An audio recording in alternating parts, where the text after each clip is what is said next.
लगता है दिल्ली का सीएम धर्म विशेष टारगेट करके बनाया जाएगा? बिल्कुल बिल्कुल बिल्कुल इसी चीज पे चलते हैं। और अभी से इन्होंने शुरुआत कर दी है कि जो यूपी मॉडल अपनाया जाता है, कानून व्यवस्था का बुलडोजर मॉडल अपनाया जाता है, उसकी शुरुआत दिल्ली में भी करने की इनकी तैयारी चल रही है। तो जैसे कि सबसे पहले आपने देखा होगा मुस्तफाबाद के विधायक का जो है, आपने बयान सुना, मैं इसका नाम बदल के शिवपुरी या शिव बिहार करूंगा। मैं धर्म विशेष को टारगेट करके कि मुस्तफाबाद नाम होने की वजह से यहाँ लोगों के घरों में रिश्ते नहीं आते हैं।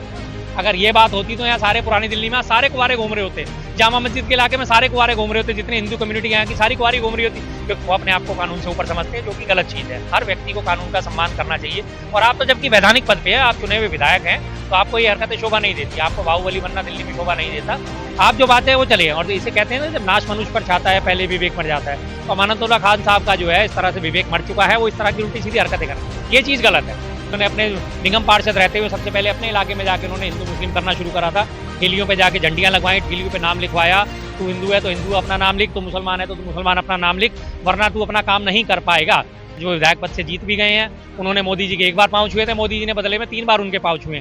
तो मनोज तिवारी जी अगर बनते हैं तो सारी महिलाओं से मैं आप सहसम्मान कहना चाहूंगा कि वो अपने जो है ड्रेसअप पे ध्यान दें, अपने कपड़ों पे ध्यान दें, वरना मनोज तिवारी जी आके शुरू कर देंगे तोरा लहंगा उठा दे रिमोट से। जनता कह रही है दिल्ली में आपदा गई, विपदा आ गई, लेकिन इस सब के बीच आम आदमी पार्टी के विधायक अभी भी गुंडागर्दी करते नजर आ रहे हैं। ऐसे में अमानतुल्लाह खान की बात लगातार सामने आ रही है, जो पुलिस को धमकाते नजर आए। क्या कहेंगे शर्मा जी? साफ तौर पे धमकियां मिल रही है अब दिल्ली पुलिस को, और वो भी आम आदमी पार्टी पर। देखिए जी, उनका मानसिक संतुलन गड़बड़ा गया है, गलतियां खुद कर रहे हैं। वो वहाँ पे दिल्ली पुलिस छापा मारने गई थी, किसी अभियुक्त को पकड़ने गई थी, और उस अभियुक्त की पैरवी में आके उन्होंने दिल्ली पुलिस को धमकाना शुरू कर दिया है। ये चीज़ गलत है। कानून के साथ कभी भी खिलवाड़ नहीं करना चाहिए। कानून कानून है, उसका सम्मान करना चाहिए। चाहे आप विधायक हैं, चाहे आप मंत्री हैं, चाहे आप संतरी हैं, चाहे आप MP हैं, कोई भी हैं, संविधान सर्वोपरि है। मैं उनकी आलोचना करूंगा ही करूंगा। इस इलाके में आएंगे तो फिर वापस नहीं जा पाएंगे सीधे। ये तो फिल्मी डायलॉग हैं, इसमें ऐसा कुछ नहीं होता। दिल्ली पुलिस अपनी पे आएगी तो उन्हें याद दिला देगी कि अब असली वो बॉस कौन है। जी। आपको क्यों लगता है, क्या आम आदमी पार्टी के नेता अब पूरी तरीके से गुंडागर्दी पे उतर गए हार के बाद? नहीं जी, हार के बाद नहीं, इनका तो पहले से विवादों से नाता रहा है। इनके बेटे के भी 2-4 बार आपने सुना होगा कि पीछे एक बार जब उनकी बाइक पकड़ी गई थी नोएडा में, और वो कई बार बात रही थी।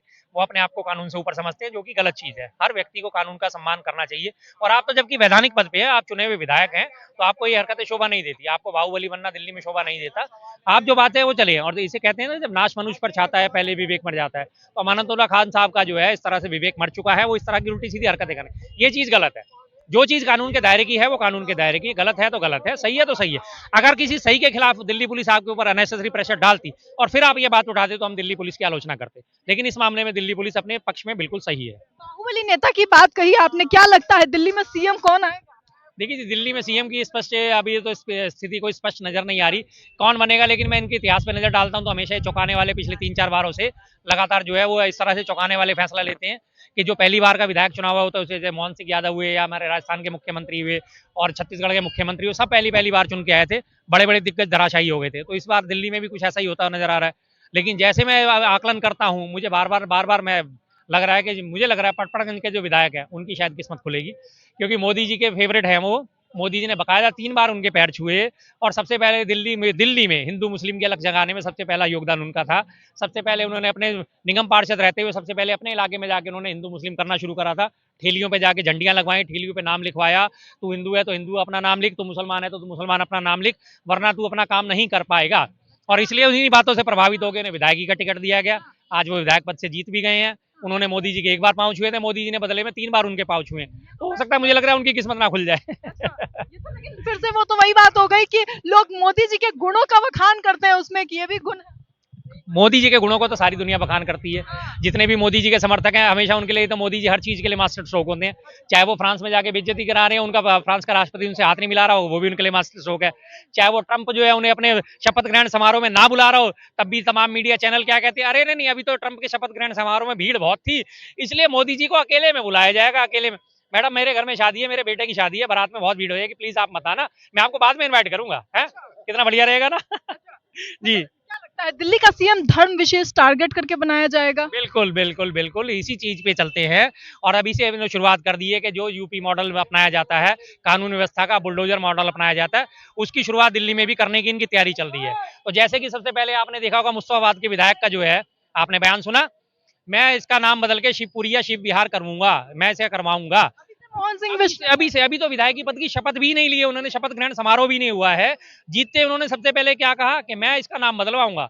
उन्होंने एक बार भी नहीं कहा कि मैं यहाँ की गलियां साफ करवाऊंगा, मैं नालियां साफ करवाऊंगा, या मैं कूड़े के ढेर हटवाऊंगा, या मैं पानी की व्यवस्था सुचारू करूंगा, या मैं कम्युनिटी सेंटर सुधारूंगा। कुछ नहीं, उन्हें कुछ नहीं। उन्होंने छूट से सबसे पहले धर्म विशेष को टारगेट करके कि मुस्तफाबाद नाम होने की वजह से यहाँ लोगों के घरों में रिश्ते नहीं आते हैं।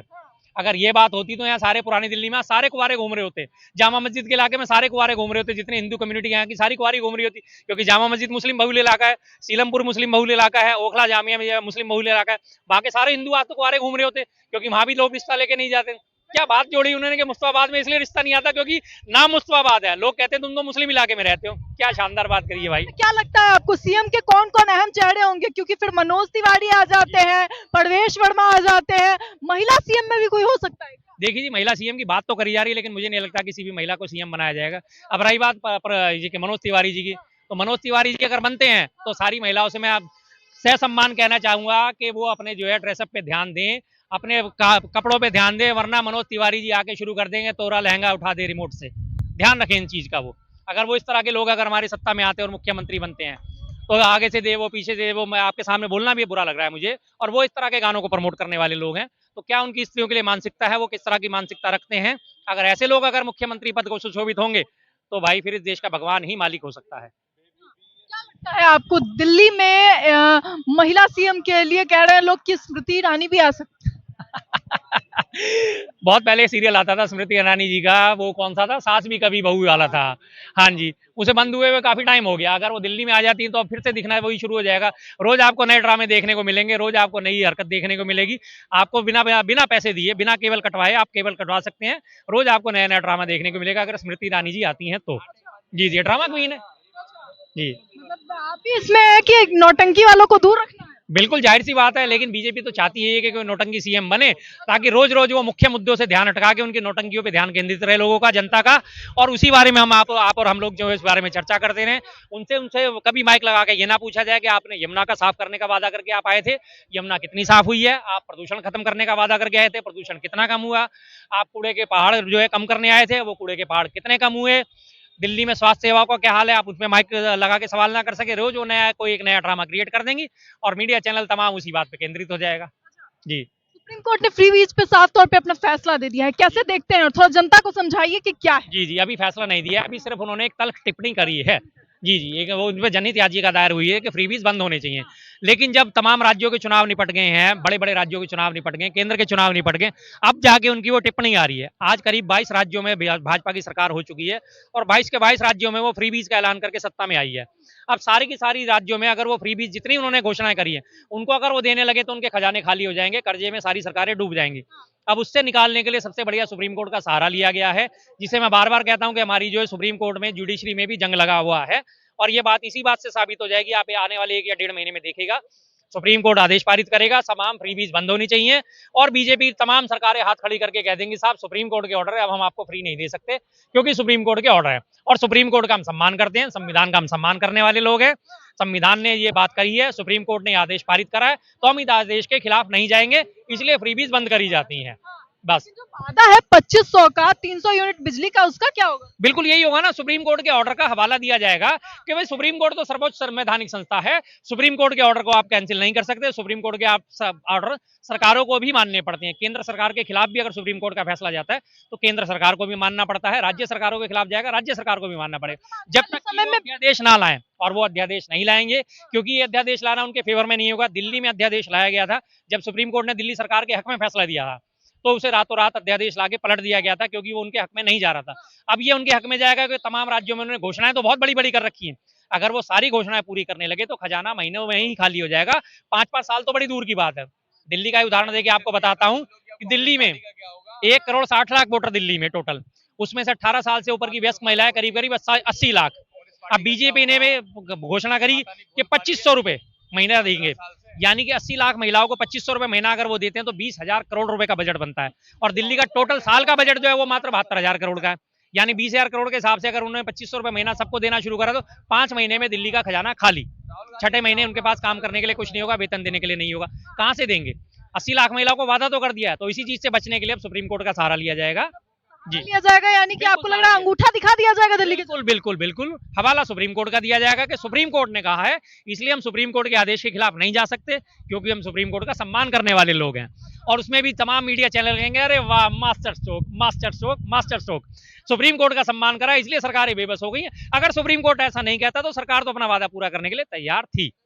जी, क्या लगता है दिल्ली में अब की बार भाजपा कोई ऐसा चेहरा लेके आएगी जिससे जो हिंदू धर्मों को जो टारगेट करने की बात कहते हैं, जैसे यूपी की बात कर लीजिए, योगी आदित्यनाथ, तो ऐसा कोई अद्भुत चेहरा आएगा? रवि किशन ने कहा। बिल्कुल बिल्कुल, वही अद्भुत चेहरे की मैंने बात करी है ना। इस अद्भुत चेहरे पे अभी तक पैरामीटर में सबसे ज्यादा वो रविंदर सिंह नेगी जो है वो ही फिट बैठ रहा है। उसी ने सबसे पहले दिल्ली में इस मुहिम की शुरुआत करी थी, जब यूपी में बात करी गई थी कि उसमें कांवड़ यात्रा के दौरान में कि अपने नाम लगाओ, ठेलों पे फल वाले जितने भी हैं सब पे नाम लगाओ, तो उसने दिल्ली में अपने पटपरगंज के एरिया में, और बाकायदा पुलिस वाले उसके साथ थे इस मुहिम में, जबकि पुलिस वालों को उनके साथ नहीं होना चाहिए था, फिर भी उसने लोगों को डरा धमका के लोगों के नाम चिपकवाए, पट्टियां चिपकवाई। तो इस पैरामीटर में वो व्यक्ति आज फिट बैठता है। भगवा झंडे गाड़ते भी नजर आए, भगवा झंडे गाड़ते नजर आए थे, लोगों के नाम लिखवाते नजर आए थे। तो वही हिंदू मुस्लिम की राजनीति वो दिल्ली में भी जब शुरुआत करेंगे, वही गंद मचाना शुरू करेंगे, तो उसके लिए वही चेहरा मुफीद है, हो सकता है वो नहीं बना दे। शुक्रिया शर्मा जी। तो साफ तौर पे हमने बातचीत की और देखा आपने किस तरीके से दिल्ली की जनता को आने वाले समय में हो सकता है एक बड़ा झटका भी मिले, क्योंकि सुप्रीम कोर्ट के हवाले की बात कही जा सकती है। हालांकि सबको लेकर आपकी क्या राय है, अपनी राय कमेंट बॉक्स में जरूर बताएं। ऐसी तमाम खबरों के लिए देखते रहे न्यूज़ 100।